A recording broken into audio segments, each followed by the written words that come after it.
Modi ದೋಸ್ತು Trump ಭಾರತದೊಂದಿಗೆ ಕುಸ್ತಿಯನ್ನ ಆಡ್ತಾ ಇದ್ದಾರೆ. ಭಾರತದ ಮೇಲೆ ತೆರಿಗೆಯ ಬರೆಯನ್ನು ಎಳೆದಿದ್ದಾರೆ. ಟ್ರಂಪ್ ಒಂದು ರೀತಿಯ ತುಗ್ಲಕ್ ದರ್ಬಾರ್ ಮಾಡ್ದಂಗೆ, ಹುಚ್ಚುದೊರೆ ತುಗ್ಲಕ್ ದರ್ಬಾರ್ ಮಾಡ್ದಂಗೆ ಕಾಣ್ತಾ ಇದೆ.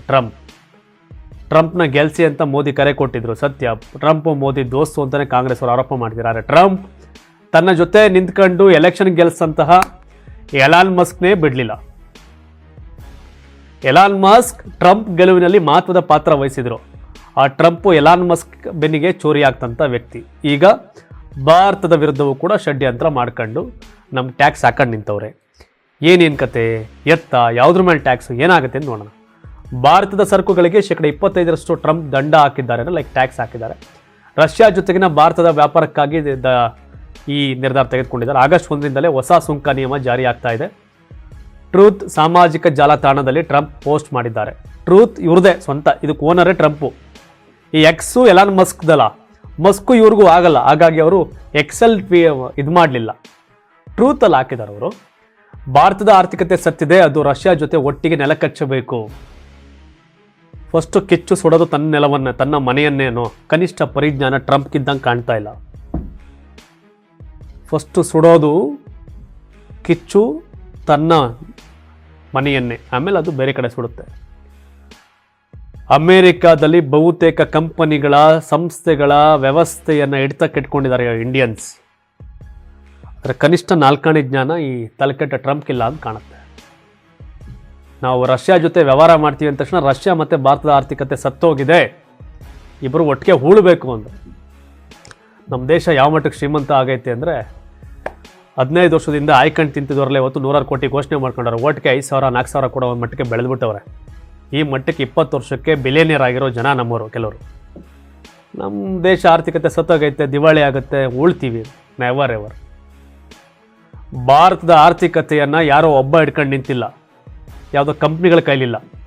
ಅವರವರ ಆರ್ಥಿಕತೆ, ಅವರ ವ್ಯವಸ್ಥೆ, ಜಮೀನ್ ಮೇಲೆ, ಮನೆ ಮೇಲೆ, ಆ ಥರ ನಮ್ಮ ಜನ ಯಾರನ್ನೂ ನಂಬೋದು ಜನ. ಕೆಲವ್ರು ಮೋಸ ಹೋಗ್ತಾರೆ ಅಂತೆ, ಆ ಥರ ಏನಿಲ್ಲ. ನಮ್ಮ ಆರ್ಥಿಕತೆ ಅವ್ರವ್ರ ಮನೇಲೇ ಉಳ್ಕೊಂಡೈತೆ. ಅಮೇರಿಕಾ ಥರ ಸರ್ವಪತನ ಆಗುವಂಥ ದೇಶ ನಮ್ದಲ್ಲ. ಅದರ ಕನಿಷ್ಠ ಕಾಮನ್ ಸೆನ್ಸ್ ಟ್ರಂಪ್ಗಿಲ್ಲ. ಒಂದಷ್ಟು ಜನ ಬ್ಯಾಂಕ್ ಹಣ ಗಿಣ ಇಟ್ಟರೆ ಹುಷಾರಾಗಿ ಎತ್ಕೊಂಡು ಹಂಗೆ ಹೋಗ್ಬೋದು. ನಮ್ದೇನು ದೊಡ್ಡ ನಷ್ಟ ಆಗುವಂಥದ್ದು ಏನಲ್ಲ. ಅಮೇರಿಕಾದಲ್ಲಿ ಕೆಲಸ ಮಾಡ್ತಿರೋ ವಾಪಸ್ ಇಂಡಿಯಾಗೆ ಬರ್ತಾರೆ. ಅಮೇರಿಕಾದಲ್ಲಿ 5 ಲಕ್ಷ 10 ಲಕ್ಷ ತಿಂಗಳ ಸಂಬಳ ತಗೊಳ್ಳೋರು ವಾಪಸ್ ಇಂಡಿಯಾಗೆ ಬರ್ತಾರೆ, ಮತ್ತು 50,000 ಲಕ್ಷ ಕೆಲಸ ಮಾಡ್ತಾರೆ. ಮೊದಲು 2000ನೇ ಇಸ್ವಿನಲ್ಲಿ ಇಂಡಿಯಾದಲ್ಲಿ ನಮ್ಮೂರಲ್ಲೇ ಮದ್ದೂರಲ್ಲಿ 100 ಜನದಲ್ಲಿ 90 ಜನ ಕೆಲಸ ಮಾಡೋರು ಗದ್ದೆಲಿ, 10 ಜನ ಬೆಂಗಳೂರಲ್ಲಿ ಕೆಲಸ ಮಾಡೋರು. ಈಗ 10 ಜನ ಊರಲ್ಲವ್ರೆ, 90 ಜನ ಬೆಂಗಳೂರವ್ರೆ, ಬೇರೆ ಕಡೆಯವರೇ. ಮತ್ತು ವಾಪಸ್ ಜನ ಊರಿಗೆ ಹೋಗ್ತಾರೆ ಅಷ್ಟೇ, ಬೇರೇನಾಗ್ಬಿಡಲ್ಲ. ಏನು ಪ್ರಪಂಚ ಏನು ಮುಳುಗೋಗಲ್ಲ. ಇಂಡಿಯಾ ರಷ್ಯಾ ಆರ್ಥಿಕತೆ ಉಳ್ಬೋದೇನೋ ಗೊತ್ತಿಲ್ಲ ನನಗೆ. ಭಾರತದ ಆರ್ಥಿಕತೆ ಸಮಾಧಿ ಆಗೋಗಿದೆ, ಒಳಗಡೆ ಸೇರ್ಕೊಂಡಿದೆನೋ ಭ್ರಮೆಯಲ್ಲೇನೋ ಟ್ರಂಪ್ ಇದ್ದರೆ ಅದು ಅವರನ್ನೇ ಬರ. ಆಗಸ್ಟ್ 1ರಿಂದ ಭಾರತ ಉತ್ಪನ್ನಗಳ ಮೇಲೆ 25% ಸುಂಕವನ್ನು ವಿಧಿಸುವುದಾಗಿ ಘೋಷಣೆ ಮಾಡಿದ್ದಾರೆ. ಭಾರತದ ಉತ್ಪನ್ನಗಳಿಗೆ ಅಮೆರಿಕದಲ್ಲಿ ಬೆಲೆ ಹೆಚ್ಚಳ ಆಗುತ್ತೆ. ಭಾರತದ ವಸ್ತುಗಳಿಗೆ ಬೇಡಿಕೆ ಇಳಿಕೆ ಸಾಧ್ಯತೆ ಇದೆ. ಅಗ್ಗದ ದರದ ಪರ್ಯಾಯ ಮಾರುಕಟ್ಟೆಗಳತ್ತ ಅಮೆರಿಕ ಚಿತ್ತ. ವಾರ್ಷಿಕ 7 ಲಕ್ಷ ಕೋಟಿ ವ್ಯಾಪಾರಕ್ಕೆ ಹೊಡೆತ. ರಫ್ತು ಕುಸಿತದಿಂದ ಭಾರತ ಕಂಪನಿಗಳಿಗೆ ಆದಾಯ ನಷ್ಟ, ಉತ್ಪಾದನೆ ಇಳಿಕೆ. ಉದ್ಯೋಗದ ಅವಕಾಶಗಳು ಕಡಿತ ಆಗ್ಬೋದು. ಭಾರತದ GDPಯಲ್ಲೂ ಇಳಿಕೆ ಸಾಧ್ಯತೆ. ಭಾರತದ ಆರ್ಥಿಕತೆ ಸತ್ತಿದೆ ಅನ್ನೋದು ಮೋದಿ ನಿರ್ಮಲಾಗೆ ಮಾತ್ರ ಗೊತ್ತಿಲ್ಲ, ಉಳಿದ ಎಲ್ಲ ಭಾರತೀಯರಿಗೂ ಗೊತ್ತು ಅಂತ ರಾಹುಲ್ ಗಾಂಧಿ ಹೇಳಿದ್ದಾರೆ. ರಾಹುಲ್ ಗಾಂಧಿ ಎಕನಾಮಿಸ್ಟ್ ಅಲ್ಲ, ಅವರೇ ಯೋಚನೆ ಮಾಡಬೇಕಪ್ಪ. ಕಾಂಗ್ರೆಸ್ ಪಕ್ಷದ ಶ್ರೀಮಂತ ಶಾಸಕರು, ಮಂತ್ರಿಗಳು ಇವರೆಲ್ಲ ಯೋಚನೆ ಮಾಡಬೇಕು. ಯಾರಪ್ಪ ಹಾಳಾಗೋಗವ್ರೆ?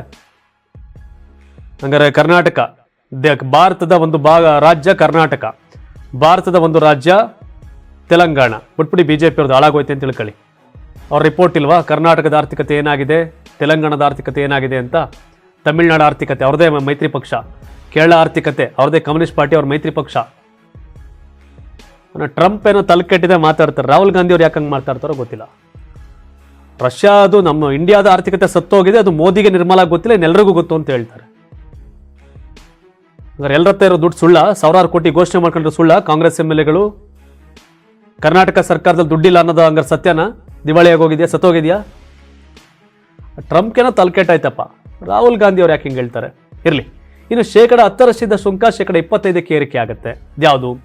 ಎಲೆಕ್ಟ್ರಾನಿಕ್ ವಸ್ತುಗಳು, ಸ್ಮಾರ್ಟ್ ಫೋನ್ಸು, ರತ್ನ ಎಲೆಕ್ಟ್ರಾನಿಕ್ ವಸ್ತುಗಳು ಸ್ಮಾರ್ಟ್ಫೋನ್. ನಮ್ಮ ಜನ ಈ ಚೈನಾ ಸೆಟ್ ಯೂಸ್ ಮಾಡೋರು ಒಂದು ಸ್ವಲ್ಪ ಆ ಕಡೆ ಈ ಕಡೆ ಹೋಗಿದ್ರು. ಅಮೇರಿಕಾದಿಂದ ಯಾವ್ದು ಬರುತ್ತೆ, ರಫ್ತಾಗೋದು ಯಾವುದು, ಅಲ್ಲ ಆಮದಾಗೋದು ಯಾವುದು, ಅದ್ರ ಮೇಲೆ ವ್ಯತ್ಯಾಸ ಆಗುತ್ತೆ. ಬಹುತೇಕ Samsung, south Korea, north Korea, China, Japan ಈ ಭಾಗದಲ್ಲಿ ಜಾಸ್ತಿ ಸ್ಮಾರ್ಟ್ಫೋನ್ಸ್. ಐಫೋನ್ ಮಾತ್ರ ನಾವು ಅಮೇರಿಕಾ ಮೇಲೆ ಡಿಪೆಂಡ್ ಆಗಿದ್ದೀವಿ, ಐ ಅಗ್ರಿ. ಆ್ಯಂಡ್ ರತ್ನಗಳು ಮತ್ತು ಆಭರಣಗಳು ಏನು ನಮ್ಮವರೆಲ್ಲ ಒಂದು ರೂಪಾಯಿ ಏನಪ್ಪ 1 ಗ್ರಾಮ್ ಚಿನ್ನ ಹಾಕೊಂಡು ಮೆರೆಯೋ ದಿನಗಳಿವೆಲ್ಲ. ಸೊ ಅದು ಕೂಡ ಜಾಸ್ತಿ ಇದಾಗಲ್ಲ, ಅದು ದುಡ್ಡಿರೋರಿಗೆ ಮಾತ್ರ ಸಮಸ್ಯೆ. ಜವಳಿ ಮತ್ತು ಉಡುಪುಗಳು, ಗಾರ್ಮೆಂಟ್ಸ್ ಇಂಡಸ್ಟ್ರಿ ತುಂಬ ಚೆನ್ನಾಗಿದೆ. ಕಚ್ಚಾ ವಸ್ತುಗಳು ಕೂಡ ಬಹುತೇಕ ಇಲ್ಲೇ ಸಿಗುತ್ತೆ. ಯಂತ್ರೋಪಕರಣಗಳು ಡಿಪೆಂಡ್ ಅಪಾನ್ ದ ಇಂಡಸ್ಟ್ರಿ ಯಾವುದು ಅಂತ. ಆಟೋಗಳು, ಆಟೋ ಬಿಡಿಭಾಗಗಳು ಸಂಪೂರ್ಣ ನಾವೇನು ಅಮೆರಿಕ ಮೇಲೆ ಡಿಪೆಂಡ್ ಆಗಿಲ್ಲ. ಮೀನು, ಸೀಗಡಿ, ಸಕ್ಕರೆ, ಡೈರಿ, ಸಾಂಕ್ರಾಮಿಕ ಕಾಯಿಲೆಗಳ ಔಷಧಿಗಳು. ಮೀನು ನಮ್ಮ ಕೆರೆಯಲ್ಲಿ ಸಿಗ್ತವೆ, ಸಮುದ್ರದಲ್ಲಿ ಸಿಗುತ್ತೆ. ಸೀಗಡಿ ಇವೆಲ್ಲ. ಸಕ್ಕರೆ, ಶುಗರ್ ಫ್ಯಾಕ್ಟ್ರಿ. ಡೈರಿ ಇಂಡಸ್ಟ್ರಿ ನಾವು ಕೂಡ ಸಾಕಷ್ಟು ಬೆಳೆದಿದ್ದೀವಿ ನಮ್ಮ ಕರ್ನಾಟಕ, ದಕ್ಷಿಣ ಭಾರತದಲ್ಲಿ ಈ ಭಾಗದಲ್ಲಿ ನೋಡಿದಾಗ. ಇಂಧನ ಉತ್ಪನ್ನಗಳು ಈ ಕಾರಣಕ್ಕೆ ನಮಗೂ ಅವ್ರಿಗೂ ಕಿರಿಕ್ ಆಗ್ತಾ ಇರೋದು. ರಷ್ಯಾದಿಂದ, ಇರಾನಿಂದ ನಾವು ಆಗಲೇ ವ್ಯವಸ್ಥೆ ಮಾಡ್ಕೊಂಡಿದ್ದೀವಿ, ತಗೋತಾ ಇದ್ದೀವಿ. ಇದನ್ನು ತಡ್ಕೊಳಕ್ಕಾಗದಿರುವಂಥ ಟ್ರಂಪು ಇವೆಲ್ಲ ಆಟ ಆಡ್ತಿದ್ದಾರೆ. ರಷ್ಯಾ ಜೊತೆ ನಾವು ತೈಲ ಖರೀದಿ ಮಾಡ್ತಿರೋದು ಅವ್ರಿಗೆ ಇಷ್ಟ ಇಲ್ಲ. ಇನ್ನು ತಾಮ್ರ, ಕಚ್ಚಾ ವಸ್ತುಗಳು, ಅರೆವಾಹಕಗಳು. ಅಮೆರಿಕ ಜೊತೆ ನಮ್ಮ ಜೊತೆ ಸಂಘರ್ಷ ಆಗೋದ್ರಿಂದ ಸ್ವಲ್ಪ ಸಮಸ್ಯೆ ಇದೆ, ಎಗ್ರಿ. ನಮ್ಮಲ್ಲಿ ರಾಯಲ್ ಎನ್ಫೀಲ್ಡ್ ಇವೆಲ್ಲ ಒಳ್ಳೊಳ್ಳೆ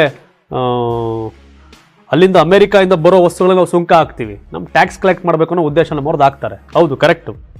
ನಮ್ಮವರು ಅತಿ ದುಬಾರಿ ಟ್ಯಾಕ್ಸ್ ಹಾಕ್ತಾ ಇದ್ದಾರೆ ಐಫೋನ್ ಮೇಲೆ, ಹಾರ್ಲೆ ಡೇವಿಡ್ಸನ್ ಬೈಕು.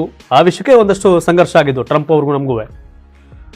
ಆದರೆ ಅಮೆರಿಕ ನಮ್ಗೆ 25% ಟ್ಯಾಕ್ಸ್ ಹಾಕೋದ್ರಿಂದ ಭಾರತ ಮುಳುಗೋಗುತ್ತೆ, ನಮ್ಮ ಆರ್ಥಿಕತೆಯನ್ನು ಹೂಳಬೇಕು ಅನ್ನುವಷ್ಟು ನಾವೇನು ಹಾಳಾಗಿಲ್ಲ, ಡಿಪೆಂಡ್ ಆಗಿಲ್ಲ.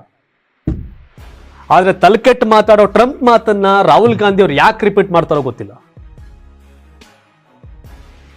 ಅದಕ್ಕೂ ಮೊದಲೇ ಅವ್ನು ಫೋನ್ ಮಾಡಿ ನಮ್ಮ ಅತಿ ಹೆಚ್ಚು ಬಾರಿ ಬಜೆಟ್ ಮಂಡನೆ ಮಾಡಿದಂಥ ಸಿದ್ದರಾಮಯ್ಯವ್ರು ಕೇಳಿದ್ರಾಗಿರೋದು. ಟ್ರಂಪ್ ಹಿಂಗೆ ಮಾಡ್ತಾವ್ರೆ, ನಮ್ಮ ಎಕನಾಮಿ ಏನಾರು ಬಿದ್ದೋಗುತ್ತಾ ಸಿದ್ದರಾಮಯ್ಯವ್ರು ಎಂದರೆ ಸಿದ್ದರಾಮಯ್ಯವ್ರು ಹೇಳಿರೋದು. ದಂಡಿಗೆಲ್ಲ ದಾಳಿಗೆಲ್ಲ ರಾಹುಲ್ ಗಾಂಧಿ ಅವರೇ, ನಮ್ದೇನೂ ಆಗಲ್ಲ. ಮೋದಿ ಕಾಸು ಕೊಟ್ಟಿಲ್ಲ ಕರೆಕ್ಟಾಗಿ, ಏನೋ ಕರ್ನಾಟಕ ಸರ್ಕಾರ ನಡೀತಿಲ್ವಾ? ಪ್ರಾಬ್ಲಮ್ ಆಗಿದೆಯಾ? ಇಲ್ವಲ್ಲ. ರಾಹುಲ್ ಗಾಂಧಿ ಅವರು ಫಿನಾನ್ಸ್ ವಿಷಯವಾಗಿ ಸಲಹೆಯನ್ನು ನಮ್ಮ ಸಿದ್ದರಾಮಯ್ಯವ್ರ ತಗೊಂಡಿರೋ ಸಾಕಾಗಿರೋದು. ಟ್ರಂಪ್ ಹೇಳ್ದಂಗೆ ಭಾರತದ ಆರ್ಥಿಕತೆಯನ್ನು ಹೂಳುವಂತಹ ಸನ್ನಿವೇಶದಲ್ಲಿ ನಾವಿಲ್ಲ. ಇದರಲ್ಲಿ ಅಮೇರಿಕಾದಲ್ಲಿ ಬಹುತೇಕ ಅಮೇರಿಕ ಡಿಪೆಂಡ್ ಆಗಿರೋದು ಬೇರೆ ಬೇರೆ ದೇಶಗಳ ಮೇಲೆ. ಅಮೇರಿಕಾದ ಬಹುತೇಕ ಕಂಪನಿಗಳ ಬ್ರೈನ್ ಸಿಇಒಗಳ ಇಂಡಿಯಾದವರು. ಏನೂ ಮಾಡೋಕ್ಕಾಗಲ್ಲ. ನಾವು ಕೆಲವು ಟೈಮ್ ಹುಚ್ಚರಿಗೆಲ್ಲ ರಿಯಾಕ್ಟ್ ಮಾಡೋ ಅವಶ್ಯಕತೆ ಇಲ್ಲ. ಟ್ರಂಪ್ನ ಈ ಹೇಳಿಕೆ, ಈ ನಿರ್ಧಾರ ಹುಚ್ಚುತನ. 10% ಇರೋ ಟ್ಯಾಕ್ಸ್ 25%, 15% ಜಾಸ್ತಿ ಆಗುತ್ತೆ. ಪುಡ್ಕೋಸಿ ಏನಾಗುತ್ತೆ ಅಲ್ಲಿ? ತಾವೇನು ಹೇಳ್ತೀರಿ? ಟ್ರಂಪ್ನ ಈ ನಿರ್ಧಾರ ನಮ್ಮ ಮೇಲೆ ಎಷ್ಟು ಇಂಪ್ಯಾಕ್ಟ್ ಮಾಡುತ್ತೆ? ಟ್ರಂಪ್ ಹೇಳುವಂತೆ ನಮ್ಮ ಆರ್ಥಿಕತೆ ಸಮಾಧಿ ಆಗೋಗುತ್ತಾ? ರಾಹುಲ್ ಗಾಂಧಿ ಅವರು ಕೂಡ ಟ್ರಂಪ್ ಹೇಳಿಕೆಯನ್ನು ಒಪ್ಪೋದ್ರ ಬಗ್ಗೆ ತಾವೇನು ಹೇಳ್ತೀರಿ? ಕಾಮೆಂಟ್ ಮಾಡಿ. ಧನ್ಯವಾದ. ಇದು ಕರ್ನಾಟಕ ಟಿವಿ, ಕನ್ನಡಿಗರ ಧ್ವನಿ.